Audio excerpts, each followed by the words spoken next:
Imagine this, your phone buzzes, and it's your husband, texting you from Bali. Not to say he misses you. Not to check in on your life together. But to gleefully announce that he's sold your beach house, emptied the savings account, and run off with your personal trainer to start his new life.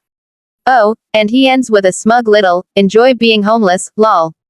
Most people would panic, cry, break down. But me, I just sent one reply, check your account balance. If you've ever dreamed of serving cold, perfect revenge to someone who thought they could ruin you, hit that like button right now.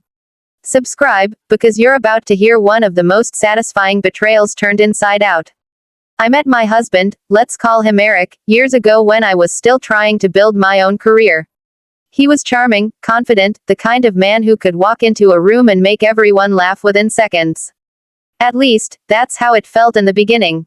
I was drawn in by the attention, by the way he made me feel like I was the only person in the world who mattered. Fast forward a few years, and we had built what seemed like a stable life. A lovely beach house, shared savings, friends who admired us as a couple that had made it. I thought we were building a future together. But behind that perfect picture, cracks were already spreading. Eric had always been flirtatious, brushing it off as harmless charm. But then he started spending more and more time at the gym. Not just working out, no, it was about bonding with my personal trainer. I laughed it off at first. I told myself I was overthinking. But deep down, something was twisting in my gut. The late nights, the excuses, the phone turned upside down on the table so I couldn't see his notifications. And then the distance, him rolling over to the far edge of the bed, conversations that ended with one-word replies. My heart knew it before my brain could accept it, I was losing him.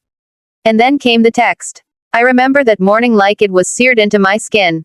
My phone buzzed while I was sipping coffee, staring out at the ocean waves crashing against the shore. I opened it, expecting maybe a quick good morning from Bali, where he had gone on a business trip. But instead, the words burned.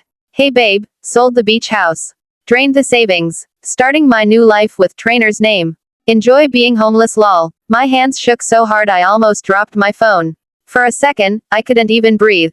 Imagine your whole world, your home, your financial security, your partner, being ripped out from under you with a single smug text message. But after the shock came something else. Not tears, not begging, not despair, no, something colder, sharper, revenge. See, Eric had always underestimated me. He thought I was naive, too trusting, maybe even a little dumb when it came to finances. What he didn't know, what he never cared enough to notice, was that the accounts were never in his name alone. The house, the savings, every major asset, all under my control. I had insisted on it years ago, after watching a friend get burned in a messy divorce. Eric signed the papers without even reading them, probably too busy admiring himself in the mirror. So when he gleefully announced that he had sold our beach house, I knew the truth, he couldn't sell what he didn't legally own. And those savings, joint accounts, yes, but only accessible with both signatures. He thought he had drained them, but all he had done was trigger security alerts that froze the transactions.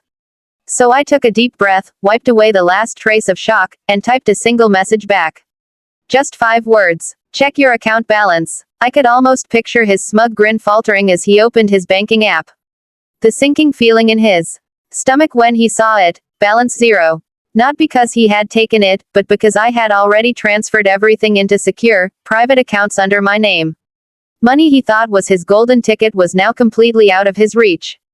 And the house, still legally mine. I had already contacted a lawyer the moment his text came in, and within hours, everything was locked down tight. He couldn't touch a thing. The silence from him after that was delicious.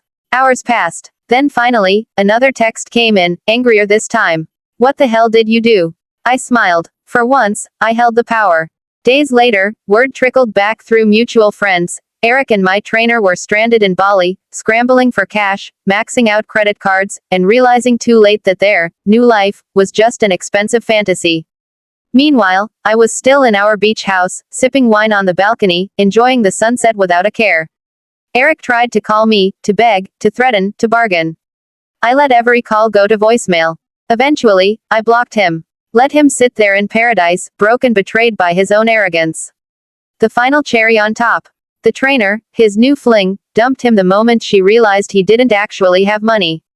The affair that cost me a husband cost him everything. And I lost nothing. In fact, I gained something far more valuable: peace. You know, people say karma works in mysterious ways. But sometimes, you don't have to wait for the universe to balance the scales. Sometimes, justice is as simple as letting a fool destroy himself with his own arrogance. If that story gave you chills, smash that like button. Tell me in the comments, what's the most satisfying revenge you've ever seen in real life? And of course, make sure you're subscribed for more stories just like this one.